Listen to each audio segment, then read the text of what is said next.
Tronggo dan Ambarwati punya hubungan sampai sejauh itu? Mungkin keadaan tidak menjadi seperti ini. Kami takut dianggap salah bila memberitahukan hal ini. Tidak. Aku akan panggil Yudo Tronggo. Akan aku korek sendiri pengakuan darinya. Mohon maaf, Kanjeng Tumenggung. Di hadapan Kanjeng, saya tidak bisa mengelak. Secara jujur saya katakan bahwa Dalam sebuah pertemuan yang penuh ketegangan di Katumenggungan, Tumenggung melayangkan interogasi kepada Yudo Turunggo, mencari jawaban atas kabar yang dibawa oleh putranya dan Dewi Andini, ibunda Yudo. Dengan tulus, Yudo mengungkapkan cintanya yang mendalam pada Dewi Ambarwati, kekasihnya, meskipun ia menyadari amarah besar Tumenggung terhadap Dewi Andini. Kemarahan Tumenggung semakin memuncak saat ia memerintahkan pencarian Dewi Ambarwati, yakin bahwa di balik semua ini terdapat konspirasi yang melibatkan putranya. Saat putranya yang baru tiba menggantikan kepala Cinta keamanan adalah sesuatu sebelumnya, yang datang dari Tumenggung hati mulai manusia yang curiga paling akan dalam. keterlibatan putranya dalam dan kekacauan kalau ini. cinta bersama, Dengan tekad bulat untuk mengungkap maka kebenaran, akan sulit ia meninggalkan Katumenggungan demi Mohon mencari Kanjeng Dewi ketahui. Ambarwati yang hilang, berkeyakinan bahwa putranya adalah otak dari segala masalah ini, mungkin berkaitan dengan ambisi Dewi Andini. Cinta Yudo Turunggo pada Ambarwati adalah cinta murni, sejati dan suci. Demikian pula cinta Roro Ambarwati kepada saya. Mohon Kanjeng Tumenggung ketahui, selama ini kami tidak pernah melanggar susila. Yudo Tronggo, Kasihan tahu Kanjeng. apa rencana pembunuhan yang dilakukan Ambarwati? Ada hubungannya dengan cinta yang kalian kobarkan itu? Mohon maaf, saya belum memahami maksud Kanjeng. Terus terang aku menjadi curiga. Apa rencana pembunuhan itu datang dari kalian berdua? Dari mana Kanjeng melihat itu? Lolosnya Ambarwati dari prajurit yang kamu pimpin sendiri. Apa ini tidak menimbulkan kecurigaan? Maaf Kanjeng Tumenggung. Saya sangat terkejut mendengar tuduhan Kanjeng. Tuduhan ini membuktikan bahwa Kanjeng Tumenggung tidak benar-benar mengenal saya. Saya adalah prajurit sejati yang setia dan siap mengorbankan jiwa raga saya pada junjungan saya. Kalau begitu, buktikan kesetiaanmu. Tangkap Ambarwati dan bawa ke hadapanku. Tapi kalau kamu tidak bisa menangkap atau menemukannya, hidup atau mati, atau kamu gagal Yudo Tronggo, maka jawabnya jelas. Kamu sama saja seperti Ambarwati. Kamu pengkhianat dan akan menjadi musuh besar Katumenggungan. Kanjeng Tumenggung, kalau ini sudah menjadi keputusan, baik, saya akan berangkat. Tapi mohon diingat Kanjeng Tumenggung, sepeninggal saya, Katumenggungan akan kosong. Lalu siapa yang akan bertanggung jawab pada keamanan Katumenggungan kalau saya tidak ada? Romo masih punya Sombo, Yudo Turunggo. Tidak bisakah urusan keamanan ini dipercayakan kepada putra Romo yang setia ini, Romo? Oh, jadi ke situ arahnya. Baik, saya mengerti. Saya mengerti sekarang. Lebih cepat lebih baik, Romo. Saya akan segera pergi, Kanjeng Tumenggung. Tapi ingat, Raden Somo, jangan kaget kalau suatu saat nanti akan saya seret siapa pembunuh bertopeng yang gagal membunuh Kanjeng Tumenggung yang sebenarnya. Mohon pamit.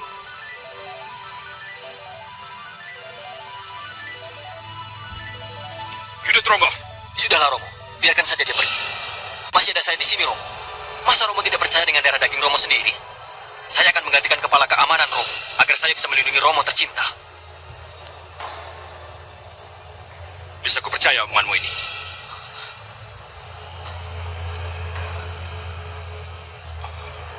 Aku akan mencarimu, Ambarwati. Aku akan mencarimu karena aku yakin kau masih hidup dan masih berada di telatah Mataram. Akan kubawa kamu kembali ke Katumenggungan. Tapi bukan kubawa sebagai pesakitan. Akan kubawa kau sebagai saksi untuk membongkar kejahatan Raden Somo dan ibundanya, Loro Andini. Jangan sembunyi dariku, Ambarwati.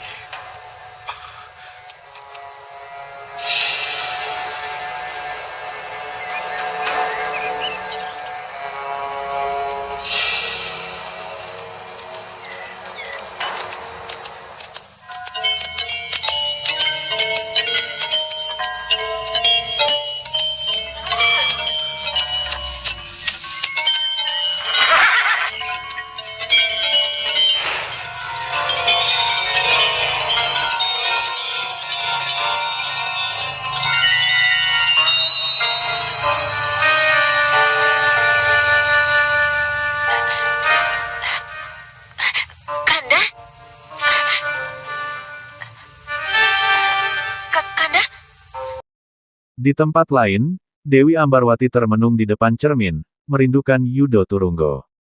Bayangan Yudo seakan nyata di hadapannya, membuatnya merasakan kehangatan pelukan yang menyenangkan. Namun, saat ia tersadar dari lamunan, realitas kembali menyengatnya. Yudo hanyalah ilusi dalam pikirannya. Merasa terganggu oleh ketiadaan Yudo, Ambarwati keluar dan mendengar suara orang-orang berlatih, sebuah gema yang membawa perasaan gundah di dalam hatinya. Kanda, begitu Dinda bisa kembali memeluk Kanda. Dan menjadi hilang Kanda. Begitu Dinda bisa kembali memeluk Kanda.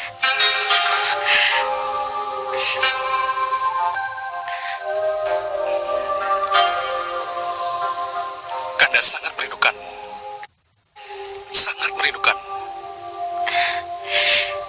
Kanda, peluklah Dinda, Kanda. Peluklah Dinda. Dinda tidak mau jauh lagi dari Kanda.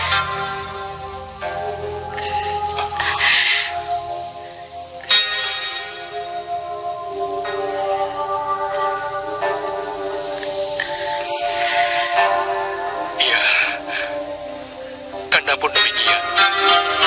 Tak ingin jauh dari Dinda. Tak ingin kehilangan Ambarwatiku. Kanda,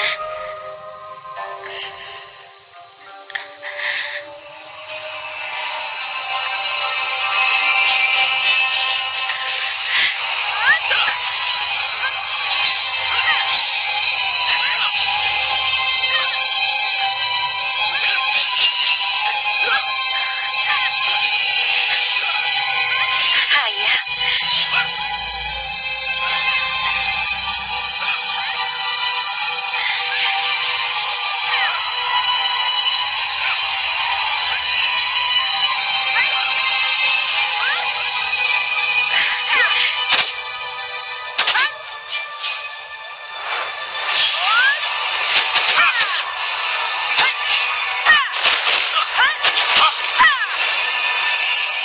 Roro Ambarwati, yang diam-diam mendengarkan percakapan di sekitarnya, semakin tertekan saat mendengar tentang kekacauan yang melanda Katumenggungan. Dalam keheningan, ia memikirkan kakaknya yang kini menjabat sebagai kepala keamanan di sana. Kenangan akan sebuah kalung yang menyimpan dendam di dalam hatinya menghantuinya. Namun, sebelum kemarahan meluap, tuan rumah mengingatkannya untuk berhati-hati dalam bertindak, menegaskan bahwa dendam hanya akan membawa kehancuran bagi dirinya sendiri.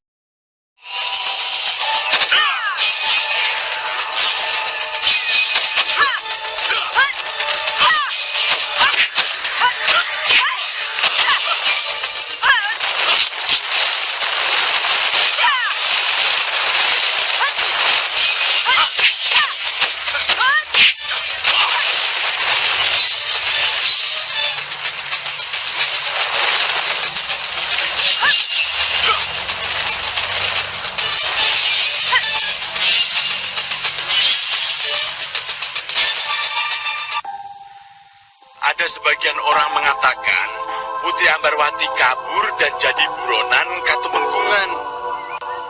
Karena memang dituduh akan membunuh Gusti Tumenggung. Tetapi ada juga yang bilang bahwa karena masalah cinta. Masalah cinta bagaimana? Katanya Putri Ambarwati sedang jatuh cinta kepada Raden Yudo Turunggo, sang kepala keamanan itu. Lalu? Ya, karena itu diusir. Tetapi sekarang, Raden Yudo Turunggo juga diusir dari Katumenggungan. Kakang Yudo Turunggo diusir? Iya, kabarnya begitu. Kalau Kakang Yudo Turunggo diusir, lalu Pak Tembem tahu siapa yang menjabat sebagai kepala keamanan Katumenggungan? Menurut kabar, yang menggantikannya putra Kanjeng Tumenggung sendiri dari Roro Andini. Raden Sombo? Iya betul, Raden Sombo. Oh, jadi inilah rahasia pemberian kalung itu. Kakang Yudo Turunggo diusir? Iya, kabarnya begitu. Kalau Kakang Yudo Turunggo diusir, Lalu Pak Tembem tahu siapa yang menjabat sebagai kepala keamanan Katumenggungan?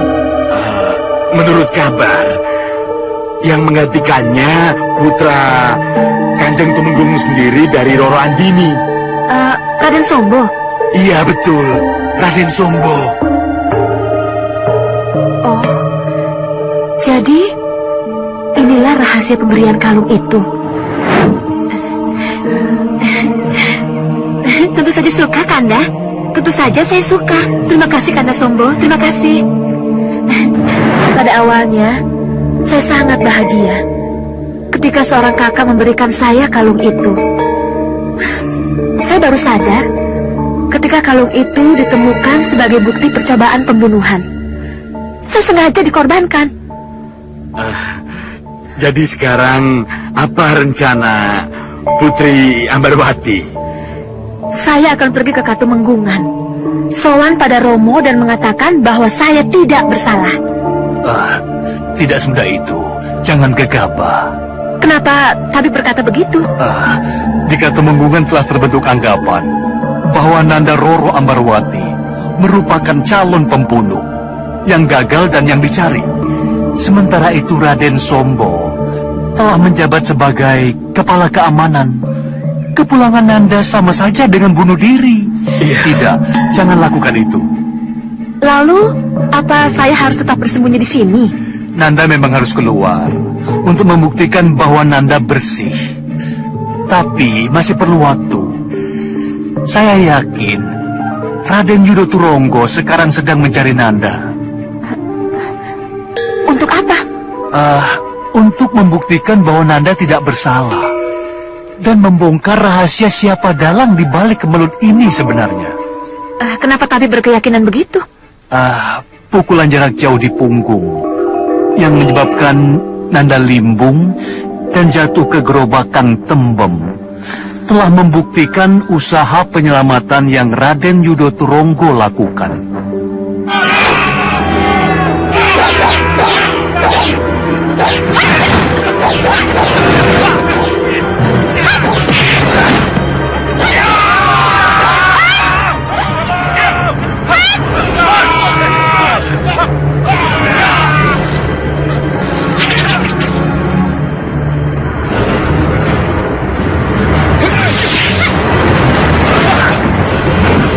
Iya, saya memang merasa ada keanehan saat itu. Saya merasa tidak mungkin menghindar dari sambaran panah itu. Tapi ilmu Raden Yudo Turonggo cukup tinggi, sehingga apa yang terlihat tak seperti yang dilihat. Apa itu? Kelihatannya memukul, tapi sebenarnya menolong.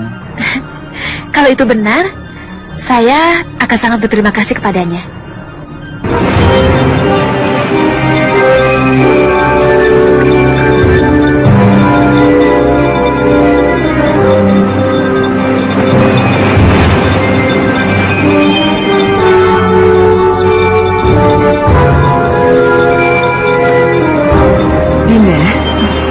Dinda sudah benar-benar siap, kan?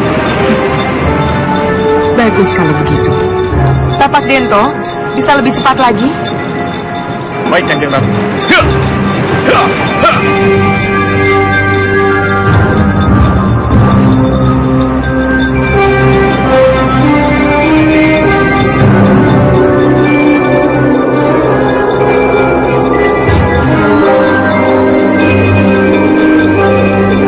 Sementara itu, di tengah lautan yang luas, Ratu Kidul berlayar di Laut Jawa bersama Dewi Lanjar. Mereka dalam perjalanan menuju sebuah kerajaan untuk memenuhi undangan Sang Prabu, yang memintanya menjadi juri dalam sebuah acara besar. Dengan anggun, mereka tiba di istana, membawa aura kebesaran dan kemuliaan dari dunia laut yang dipimpin oleh Ratu Kidul. Di saat situasi daratan memanas, kehadiran Ratu Kidul diharapkan dapat menjadi penyeimbang dalam keputusan yang diambil oleh Sang Prabu, mengingatkan semua pihak akan pentingnya kebijaksanaan dalam menghadapi. Kanjeng Ratu, kita sudah berada di pusat Laut Jawa. Langsung turun atau memberitahu dulu? Mereka sudah tahu. Langsung saja turun. Baik, Kanjeng Ratu.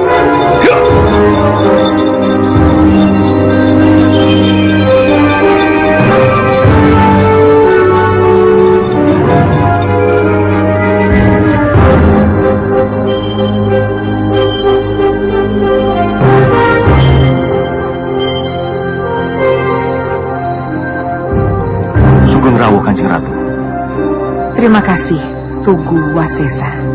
Mari hamba antar ke tempat yang telah kami siapkan.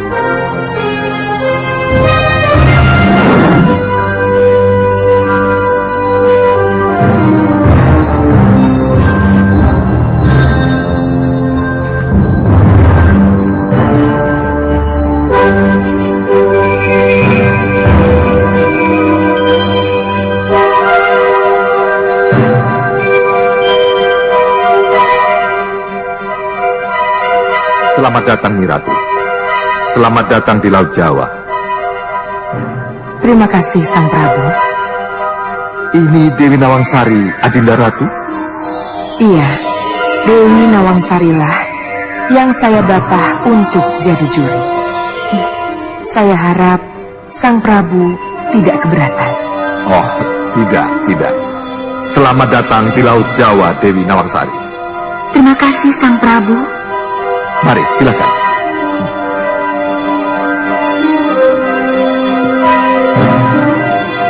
Silakan duduk, Nyi Ratu.